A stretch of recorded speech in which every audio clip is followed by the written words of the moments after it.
This segment is brought to you by JigMasters Jigs. When in doubt, get the jig out. Go to JigMasters.com and use promo code PNF20 and save 20% off your next jig order today.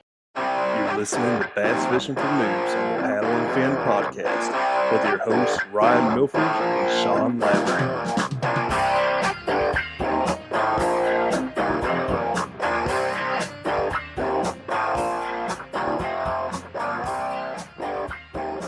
You're listening to the Bass Fishing for Noobs segment of the Paddle and Fin Podcast Network. I'm Brad. Armando. I'm Armando. Yeah, what's up? What's up, man? Not much. Me and Armando just got done beating up Ryan and Sean. We got them tied up. We threw them in the back of the trunk of our car, hijacking their segment for this week. So, heck yeah, man! It's time to upgrade this segment. I don't know about that, but you can't tell that Sean's not here because Sean doesn't talk in his segment anyways. But yeah, just he's not here anyways. You know how to do the outro, the tips, ticks, and tricks to rip more lips? We have to do that then. Techniques, tips, and tricks to help you rip more lips or something like that. I don't know. Kind of catchy. I'll give him credit for that. I mean, it's pretty tough. Yeah, you're not used to it, but it's all good. Yeah, we're filling in for Ryan and them tonight. They got some stuff going on, so you got me and Armando just hanging out and messing around. For better or worse. Yep.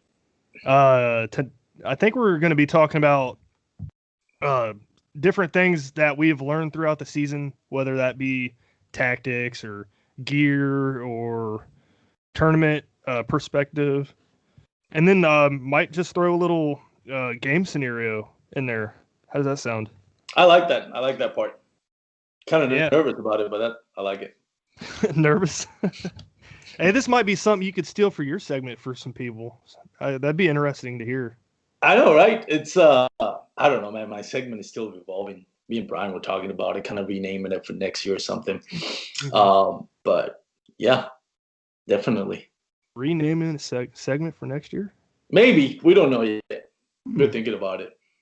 Kind of fall more in line with what I'm trying to do with the segment. So Armando's Corner. I like that. Sounds cool. Let's get into some fishing talk, bass fishing talk. So we're here to talk about tactics. Let's get started. What was the one tactic that you started off with this year that you've learned and kind of grown into? One thing that I did learn this year, early in the season by January, I live in Texas, as most of my listeners know, and some of you out there know. So weather over here it's not the same as, up like where you are in Ohio or Massachusetts or anything like that.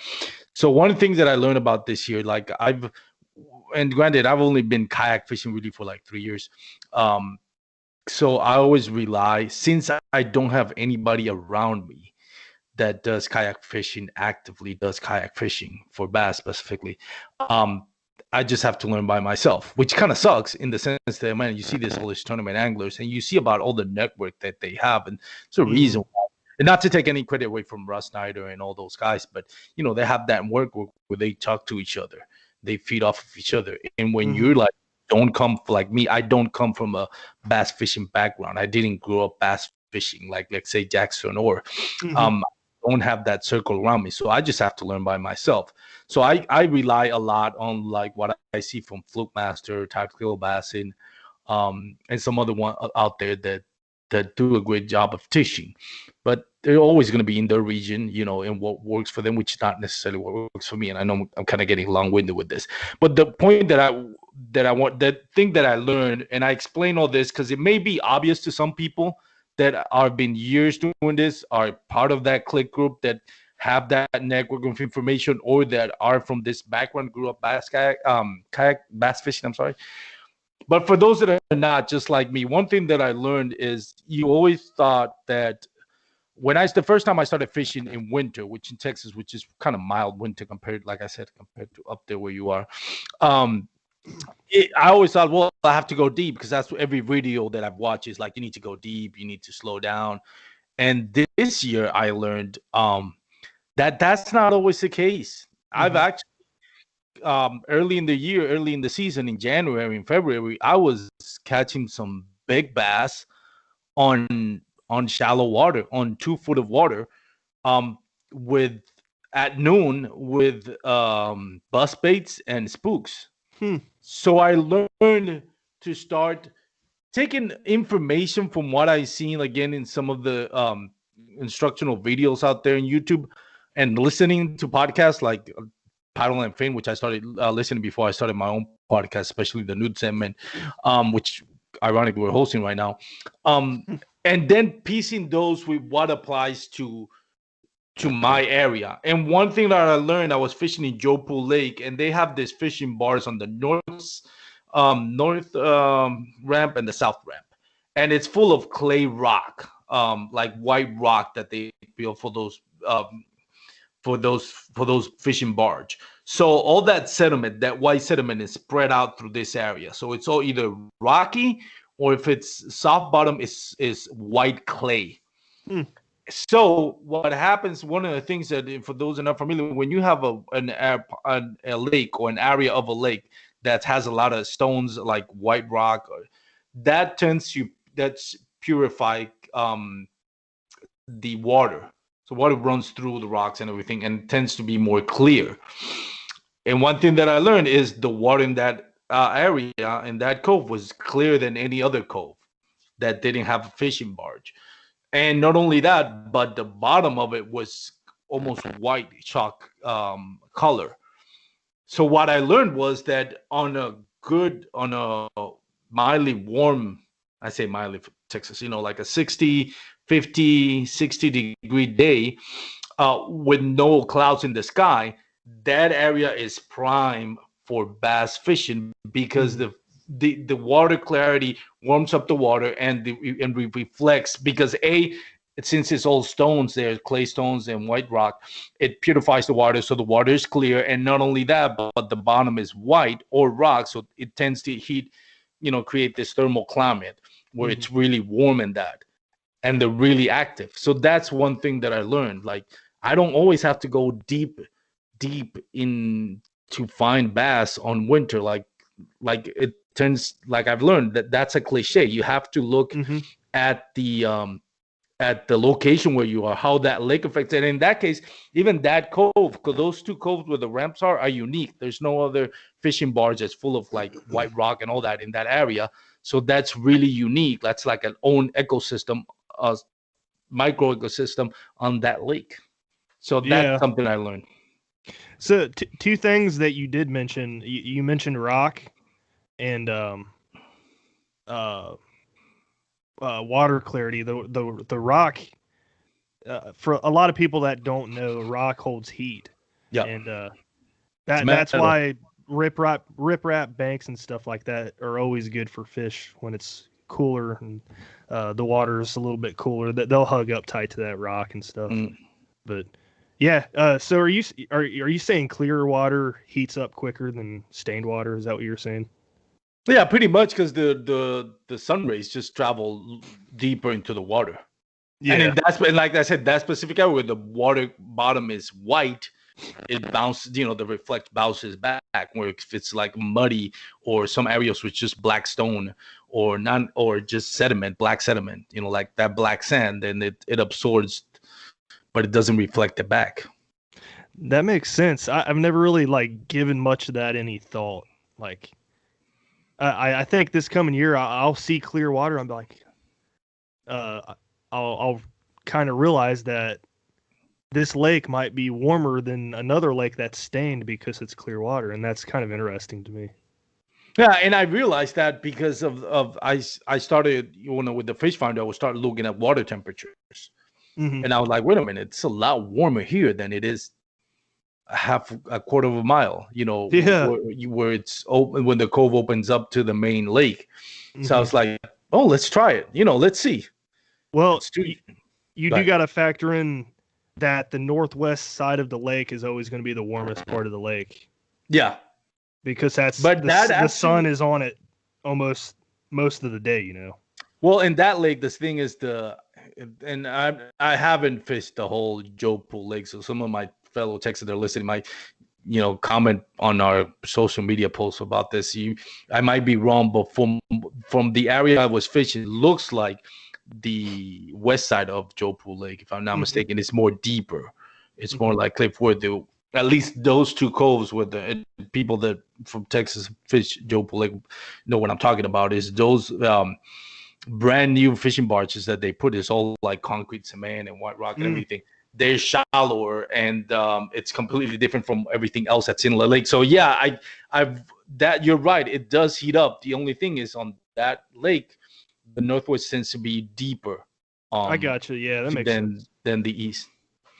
I was thinking back to some of the lakes I fish because we have coves that go off the main lake and stuff like every other lake, and it's always the west side of that cove that's always warmer than the other side, and it's always like 3 or 4 degrees difference, and it blows my mind. And that's north and south too, because the north side of the lake's always going to be warmer than the south side of the lake. And I kind of I don't know what you want to say.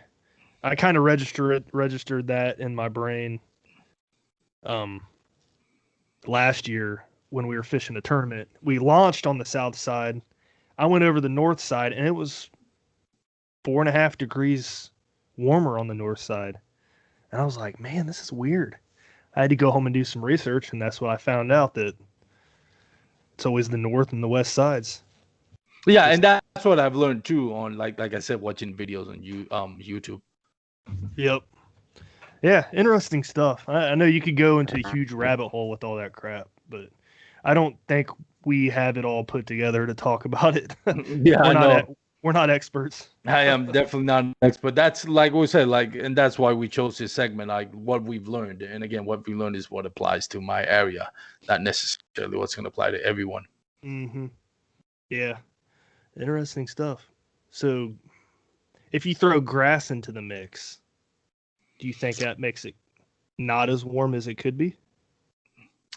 I wouldn't think so, because then if there's any grass that survived, like let's say Lake Athens, which is a really grassy lake, I would think that the water, and that's one thing that I learned too on, that was a mistake early in the season. My first tournament was in Lake Athens, and I kind of followed that trend of the northwest side. I thought, okay, the northwest side.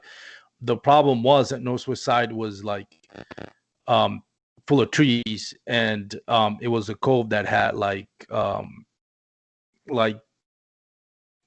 very shade, like a shade throughout the morning.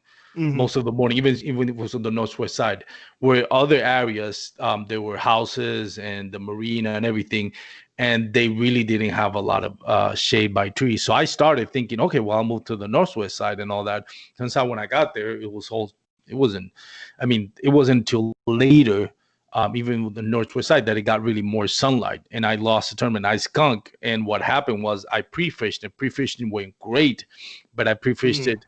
I didn't get up early in the morning to pre-fish it. I pre-fished it like at noon. Yeah. So, and the wind had changed from a south wind to the north wind from like one day to another. So I pre-fished it early in the week, so it was a south wind. When the tournament came, the north wind came, and it brought a cold front, and that completely changed everything. And that's one thing that I learned. Like, you have to just be, not everything is cookie cutter. It really depends on the layout of the lake. Yeah, it does. It does. I agree with that. I'm just curious, what is your guys' water temperatures in January in Texas? I mean, every winter is different. This winter, the last couple of winters have been really mild. I should say warm winters. We haven't had, I mean, you could say there was maybe one day where it snowed, but it was like, last year, I think somebody said it snowed. It was snowing, so I went outside. I opened the door, and I saw little sprinkles of like tiny ice, snowflakes on the leaves. So you can count how many snowflakes you can see on a leaf. on the bushes. So it was like, yeah, that doesn't count as snow. Nobody in Ohio is gonna say it's snow, and this is like BS. That's not snow at all. Yeah, it doesn't even snow much here either. But when we do get a snow, it is pretty good at times. But, so it's stayed mostly in the last few seasons. Has stayed mostly in the, I would say, the mid 50s. In the morning, mid 40s in the morning, and then goes up to like maybe mid 50s on a warm trend, mid 60s. But very few times. I mean, you can count with one hand the days that it dropped down below 30. I mean, below 40 actually. Yeah. Our water temperatures, man, in January we're probably at like 30, 35 degrees. Mm-hmm. So when you say 55 degrees in Texas for you guys, that's about the time in Ohio where they start firing up. Yeah, and here's completely different. Yeah, so down there, like 55 degrees. All right, when is the time that they do fire up for you guys? Like, what's that magical water temperature? I mean, like I said, I've been 3 years, so I can't completely say. I'm sure some guys out there that have done this longer probably disagree, but from my experience, again, it depends. I would say like when kind of around this time was when they should start firing up, but now the fall has come really late this year. Mm-hmm. So except for like last week, we have like 3 days that was like winter conditions, but for the most part, it's been the upper 80s. Right now in the upper 70s right now. But when water temperature starts getting by just above 50, like up just below or just around 60, I should say, that's when they really start. I've seen that it really starts picking up. And that's another thing. Some lakes and some small areas, like this week, I pre-fished Lake Whitney. And I caught 2 bass that their tail was blooded and eroded, and I was thinking they could be spawning, which is not unheard of here in Texas at this time. So you could have a spawning. They're not gonna spawn as much as in spawning season in spring, but you get the occasional batch of bass that might be spawning. That's crazy, man. That just blows my mind. That doesn't happen in Ohio for sure. No, I bet not. Yeah, but what I've seen, the first time I saw it, I was watching a video by Leg Fork Guy, and he mentioned it. I was like, and it makes sense. This week I've actually caught. I would think there's a 2 at Lake Whitney that I just because and one at Trinity River, right in the heart of Fort Worth city, like downtown Fort Worth. They have a nice river over there. It's actually the cleanest urban river in Texas. Ooh. And I caught one that the whole bottom of the tail was completely eroded out and bloodied out. So I was like, yeah, that's gotta be spawning. Yeah, that's interesting. And it was fat too. So usually our spawn is like somewhere April or May, somewhere around there. Yeah, river and lake, they're different. I'm not very big on the spawn fishing though, so I don't really know. Yeah, I know that's part of me I struggle with. My favorite time of the season is kind of around this time. Again, it's kind of gotten the one. I'll give it probably a couple of weeks, and it's gonna get good. Yeah, I imagine the bass down there are affected more by cold fronts than they are up here, too. Oh, no, for sure, yeah. And I've heard a lot of them. Public waters, they're stocked by, from what I've heard from my tournament director, Brian. Shout out to Brian Goldsby, great guy. They stock them with Florida strain bass. So Florida bass are notorious for being super picky with cold fronts. So it makes sense because we get a cold front here. It's the bite is really hard. I just thought of something. You mentioned Florida Florida strain bass. Ryan and Sean, they need to do a segment on the different strands with somebody. Yeah, some kind of biologist or something, because that would be interesting. Yeah, and I can't remember who. Josh Smith had somebody on his segment Dark Waters earlier this season that he didn't know was a marine biologist, and he posted on the caption of the guys like, I wish I would have known. Yeah, oh, that was definitely. Jason Broach. Yeah, Jason Brooks, that's right. Ryan and Sean had him on too. That was a great episode. Yeah. Did they talk about that? I didn't listen to that one. They should talk about that. Yeah, definitely. I don't know. I don't remember exactly, but I think they talked about the spawn and stuff. Yeah. It was a good one. But yeah. So tournament perspective, anything you picked up on that helped you compete? Do more cast. Cast per minute. Yeah, cast per minute. Rob Bagnano, which shameless plug. That episode is airing this Wednesday with with Rob Pagnano. Great, one of my favorite. Got him on? Yes, we did. Nice. We went into my segment and that's what we're gravitating to. That's what I'm talking about, Brian. I'm gravitating to what I used to have when I had my own podcast. Is have a segment of talking about people's life, like people, whether they're tournament anglers or social media content creators that do kayak fishing. I want to talk about their lives, their struggles, their ins and outs, and mix in a little bit of kayak fishing. I love talking about stuff like that. So we talked more about stuff of his personal life and everything, but we did touch on some subjects and of kayak fishing, of course, and his showing at the national KBF National Championship and what he learned from Conant and Derek Brundle. And one of the things he highlighted was just that cast per minute, just constantly casting. He said that the last day, I think he just had to like throw sinkles on a little like on a light setup because he couldn't, like, his arm just he burned out. So that's something that I've learned. Just kind of cast constantly, throwing stuff out there. Keep going. Don't stop. Yeah, there's a guy up here local to us. His name is John Graves. He actually used to be on the podcast with me when we started the Reel Down. He always preaches cast per minute, and he's in a Hobie, so of course that makes life a lot easier when a Hobie and you can just hands free it. Boom, boom. He's throwing crankbaits as fast as he can and ripping them, and yeah, it's funny you mentioned that. Yeah, it's interesting. Like, and again, it's stuff that I'm still figuring that out. But I've always thought, like, I always like second guess. Well, if it's not working, then I have to try. And a lot of times it's like, just, have a couple of things that are going to work in that condition. And just stick with it, just keep going. But there's also the mentality of like, well, it's easier to catch fish with a Senko, but you can't just, if you throw like a square bill or a chatterbait, and let's say the conditions are prime for either one, whether it's a fast moving bait or a weightless Senko, the reality is you're going to do like 20 more casts per minute. And I'm just throwing numbers out there, but you're going to do like within an hour, you're going to throw probably hundreds of casts more with a Senko, with a fast moving bait than you would with weightless Senko. That's just what it is.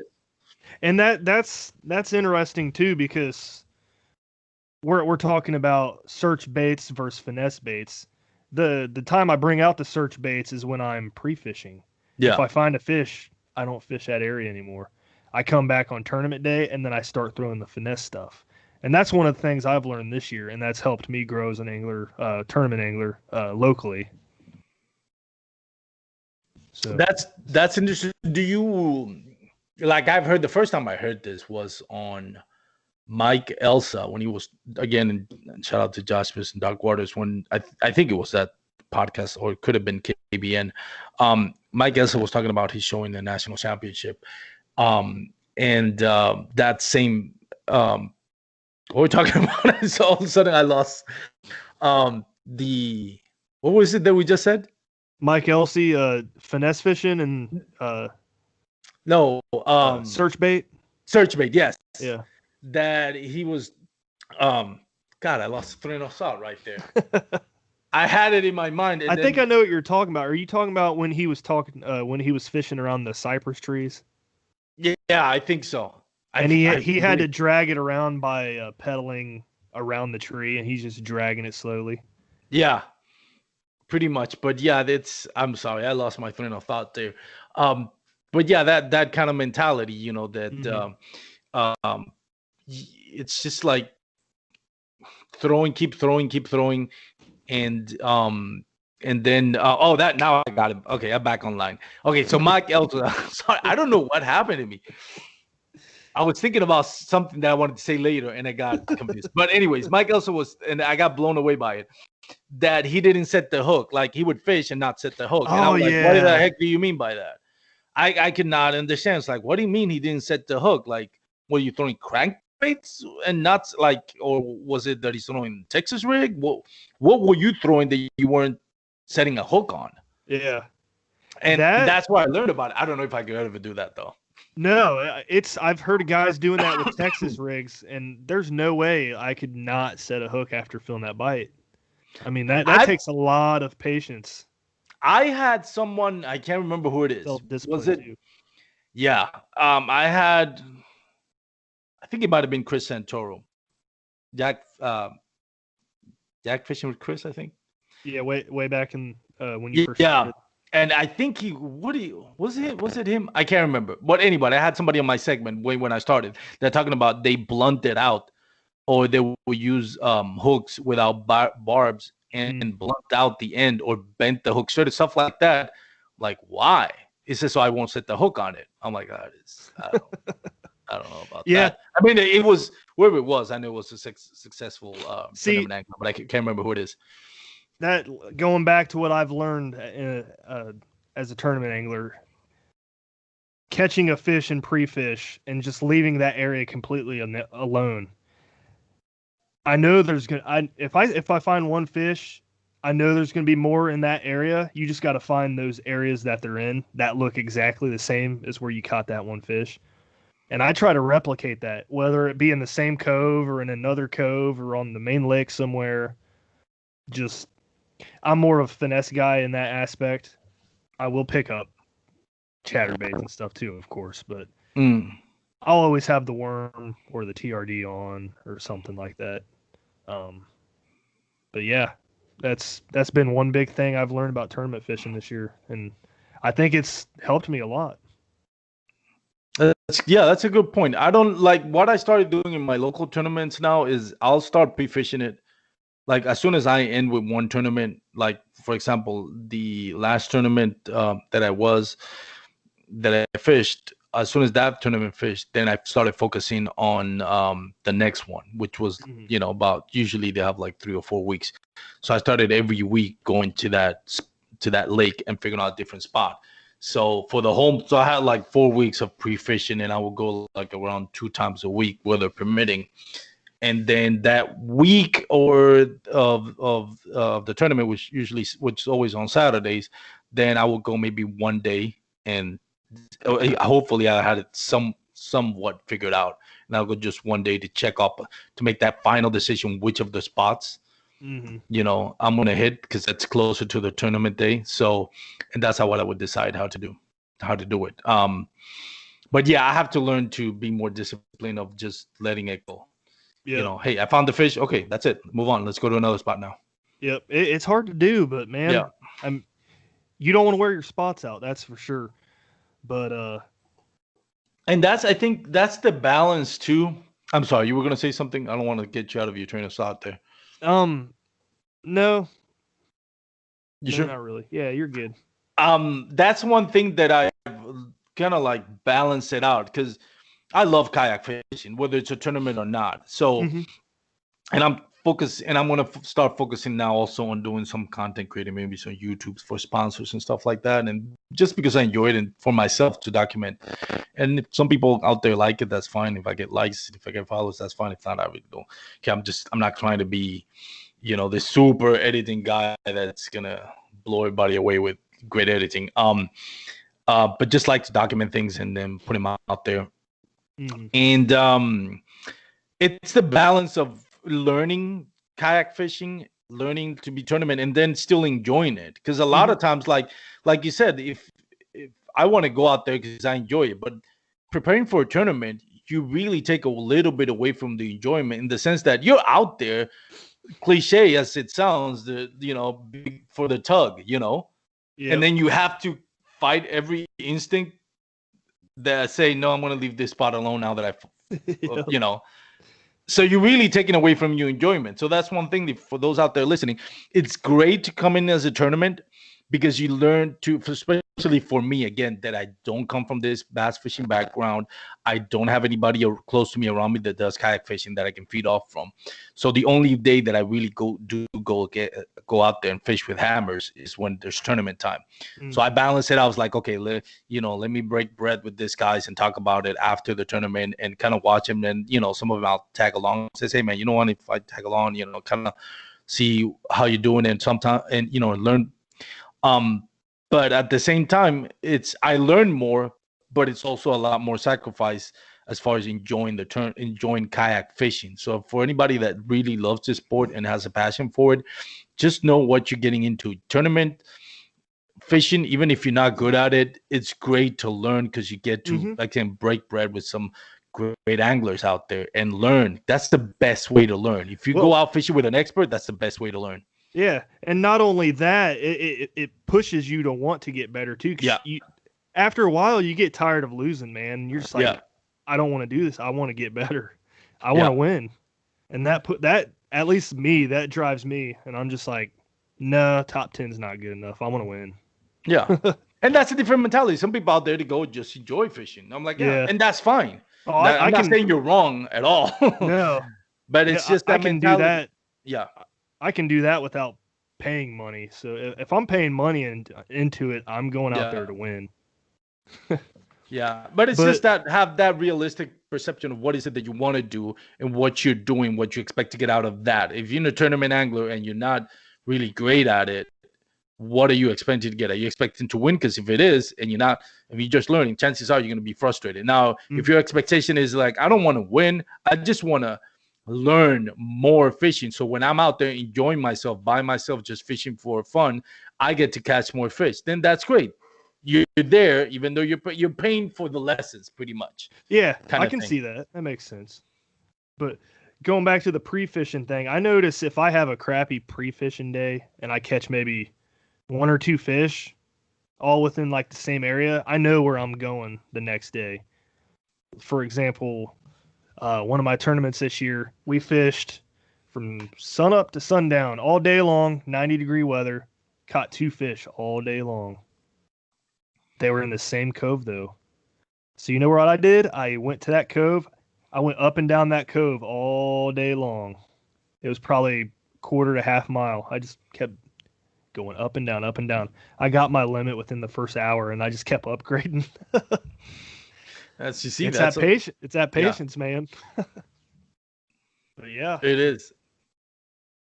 That's one of the major things I've learned. How did it go with this season with the tournament? Was it like, now that you look back, you're done with your tournaments, right?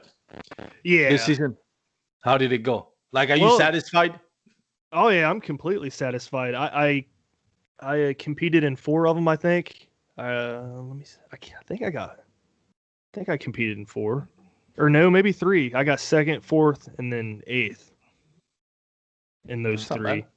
And then the other 3 I missed, which was a bummer. Missed a river tournament. That conversation, yeah.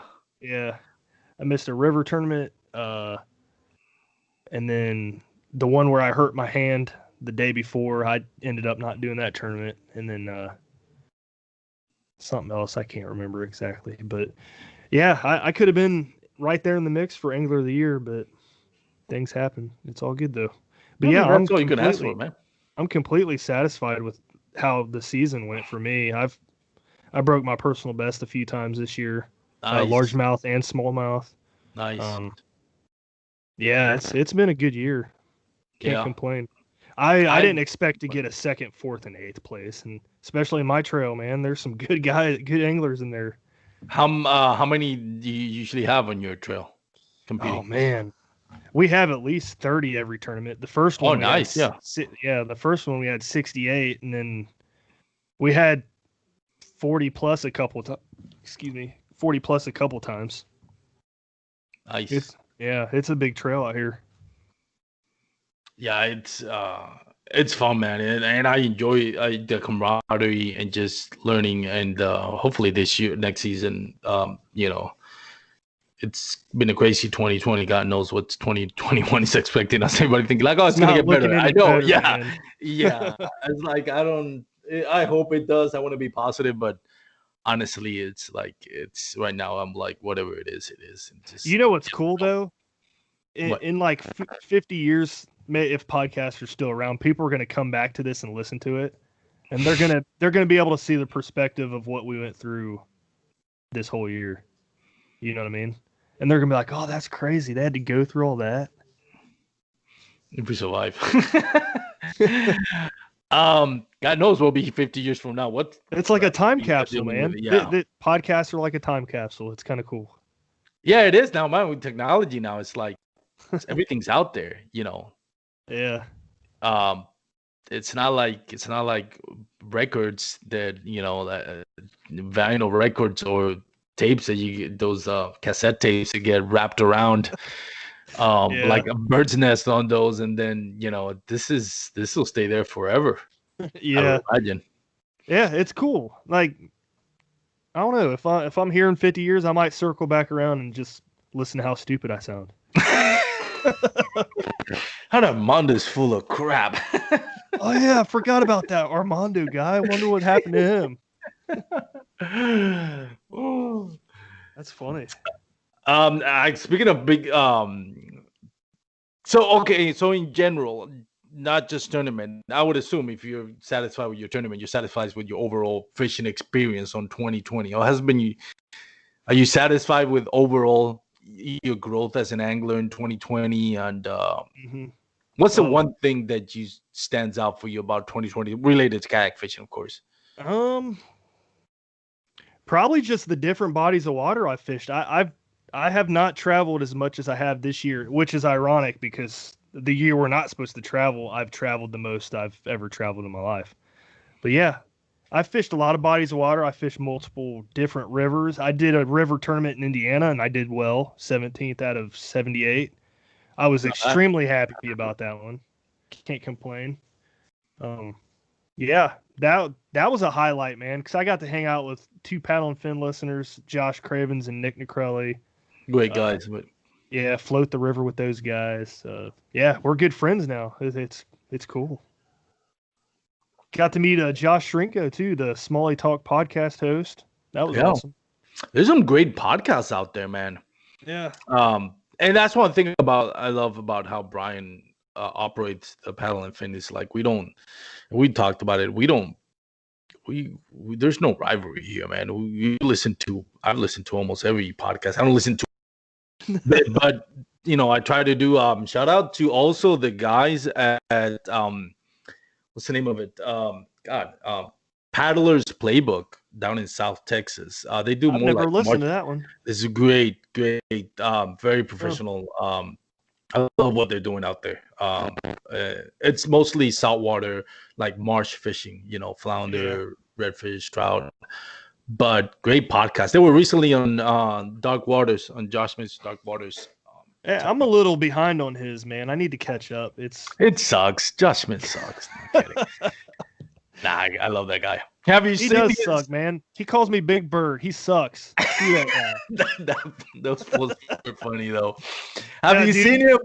I gotta haze him a little bit. Have you seen him do his shotgun? What is it? Shotgun and a beer. Yeah. Yeah.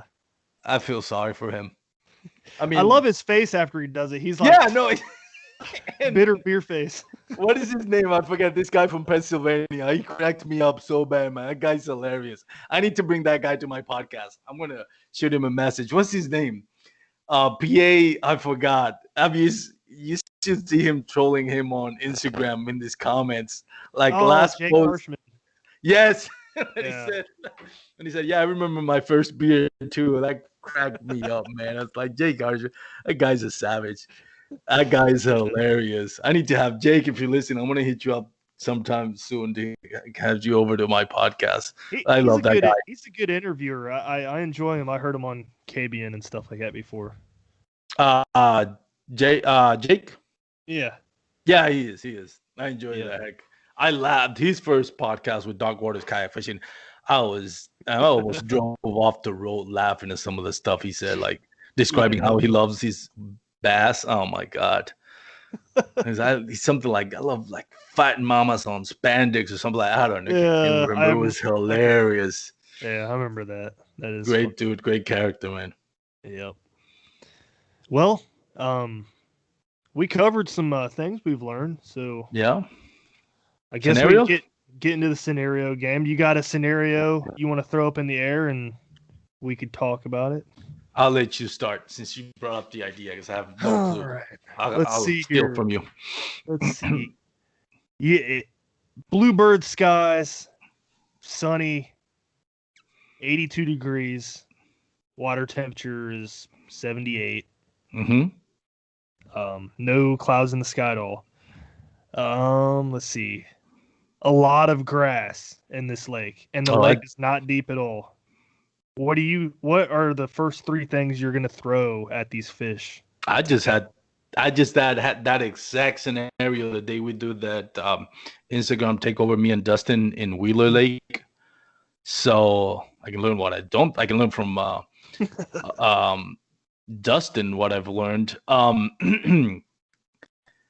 Top water, just because they're gonna be looking for and again, credit to Dustin. I'm just going by how he catch 10. He pissed off a lot of people on that lake. Not a lot of people. There were like 5 guys, but 2 of them, I asked him, hey, how did it go after Dustin first? No, not good. But there's a guy over there who caught 10. I'm like, yeah, I was with that guy. It was funny though. Like they were like everybody struggled except Dustin, and he said he struggled. He was just throwing a fluke, wasn't he? He started so that's where I got off topic. So he started throwing like a frog in like 2 inches of water. It's crazy, like deep into grass, and they were biting it right there.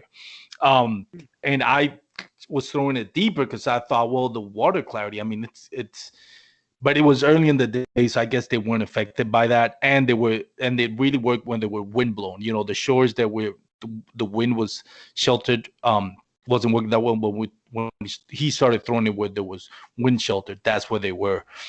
So I learned that top water, dark colors, because was water clarity, so it creates contrast, obviously creates that shade.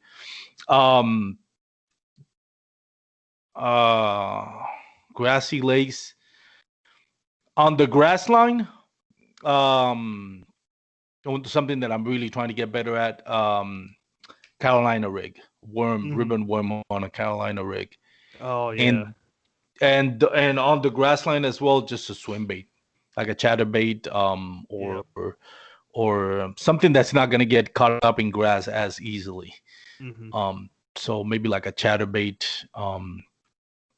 or a swim bait with no treble hooks. You know, plastic.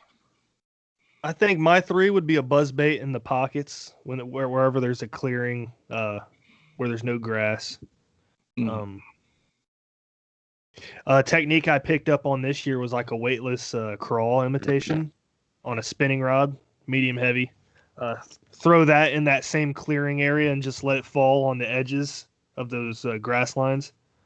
But it's weightless though? Like you put a weight on it? No, just completely weightless, just on a hook. And it slowly sinks. I mean, really slow. I got hit a couple of times on a lake here. That was exactly like how I described it. So that might be a go-to. And then probably a Texas rig worm that's pegged with a 1/4 ounce weight or something. Because I like to just like twitch that worm through grass, make it, you know. Yeah. That's one thing that I have to learn, to be patient. Like I was fishing with Catherine Fields in Lake Athens, and and Cher caught bass in 2, and they were smoking me with. Cher was throwing I think it was I know it was a fluke. I'm trying to remember if it was a weightless fluke. I'll ask her, but I think it was a weightless fluke, and she was hammering it. I mean, she was catching a bunch of them, and then Catherine Fields was throwing weightless zinker on neck wacky rigged and without no weight, just the hook and the sinker.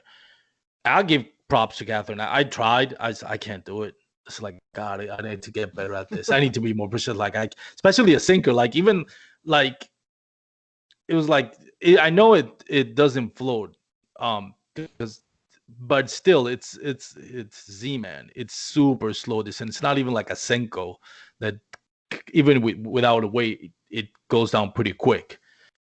She was throwing that sinker, and I'm like that, and I kept, and she gave me a couple, and I was like, I can't do it. I just can't do it. It takes forever to get down there. Yeah. I was like, but she was catching on them. Usually they hit it when it's falling real slow. You usually don't have to let it fall all the way down. So and I'll usually just twitch it and let it pop back up and slowly sink down. I won't ever touch the bottom. Yeah, and that's the thing. I was like, I throw it, give it like 2-3 seconds, and I'm like, instinctively, I gotta twitch it. And she's Catherine, like, don't twitch it, let it fall. I'm like, I can't do it. I just can't do it. But man, I'm telling you that weightless, the fall on some of those baits, it's so slow and it drives bass nuts. Yeah, and it's fun. I'm getting better at it. I still can't use that, and I love it because they're so durable. But I still can't use that sinker from SEMA because it takes way too long. And I give them credit; those things will last you 100. They'll land you 100 bass before they get destroyed. Versus like Senko, it's almost $8. It'll last you one bite. You're lucky if it lands you one bite. Then the other one that I started using, which is very good as well because it comes scented, is and I'll probably get slack for this, but I don't care. If it works, it works. That Lunker Log from Guggen Baits does to me. Oh, come on. You throw Guggen Baits. What a loser. I do. I'm telling you, they don't last. That Bandito bug will not last you more than one bite, but better believe you get a bite on it though. You will get a bite on it. Yeah.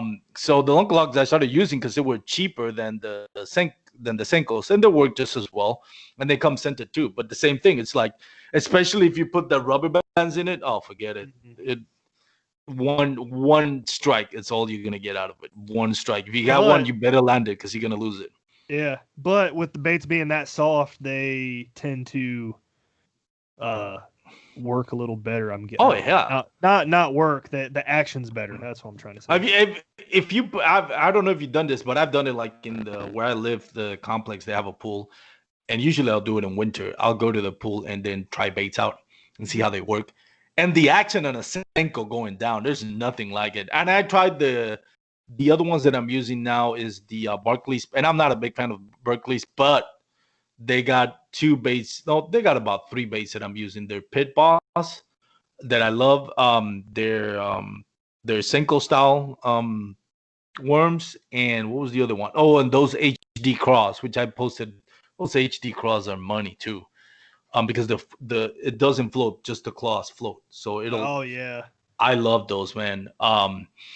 But that's I throw them out in the pool because it's clear water, obviously. So just watch them, and the action on a Yamamoto Senko, it's just, you get why they go crazy over it, because it's just it wiggles drastically all the way down compared to any other out there. It's like, yeah, no, I get it. I just wish there was a way to keep. But that's what a lot of people don't understand.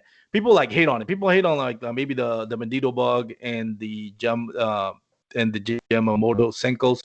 Those are the two that get a lot of flack for not being durable at all.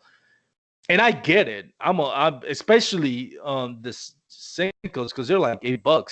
Mm-hmm. I wish they would last more, but the problem is they're built it any different. They're not gonna get that same action. That's why Berkeley's bait, jump bait, even the Lunker Logs don't get that much action and that same result. Some people out there might say they may have in their lake better results with other one. Good for you if you don't have to spend those $8. But when you look at it, I challenge anybody, look at it on Clearwater. You're going to see why those Yamasenkos work so great. They have a lot of action and descent is a lot quicker. Interesting. That's one technique I've never thrown, and I need to get into that. But which one? Just the wacky rig Senko. You haven't done it? Oh, well, because you do fish more in rivers, right? I would think that, would that people throw them in the river. I just tend to like swim baits and stuff a little bit more. Who was it, you or or this same segment that had somebody talking about river and smallmouth. They said I don't throw a Senko unless I see them. Like it was like 1% of time he throws away less Senko. It was fishing in rivers for Yeah, smallmouth. I think that was my buddy from Witty Outdoors talking about his that one. crankbaits. Yeah, that was what he was talking about. Yeah. Yeah. So I thought that was interesting. Yeah, it is. But let's do another scenario real quick and then we'll wrap it up. How about that? Yes. All right. So you're on a really muddy lake, probably 6 inches of visibility. Jackhammer, black and blue. It's really, it's overcast. It's 50 degrees. Black and blue. It's 50 degrees. Ooh, and then the water temperature is around 55. Oh, jackhammer, black and blues. If you would have gone something like more like colder, then I probably might, just because probably something that's slower in base. But no, jackhammer, black and blue, all day. How do you feel about chartreuse and white in dirty water? Have I had success with the chartreuse on dirty water? I'm trying to think the way. I've tried it, and I've had some success. I still go to the black and blue.